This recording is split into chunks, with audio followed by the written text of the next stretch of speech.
కీర్తనల గ్రంథము 130వ అధ్యాయము. యెహోవా, అగాధ స్థలములలో నుండి నేను నీకు మొర్రపెట్టుచున్నాను. ప్రభువా, నా ప్రార్థన ఆలకింపుము, నీ చెవియొగ్గి నా ఆర్తధ్వని వినుము. యెహోవా, నీవు దోషములను కనిపెట్టి చూచిన ఎడల ప్రభువా, ఎవడు నిలువగలడు?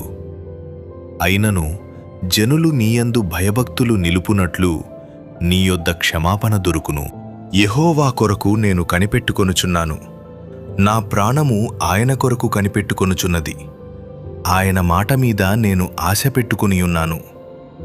కావలివారు ఉదయము కొరకు కనిపెట్టుట కంటే ఎక్కువగా నా ప్రాణము ప్రభువు కొరకు కనిపెట్టుచున్నది. కావలివారు ఉదయము కొరకు కనిపెట్టుట కంటే ఎక్కువగా నా ప్రాణము కనిపెట్టుచున్నది. ఇశ్రాయేలు, యెహోవా మీద ఆశ పెట్టుకొనుము.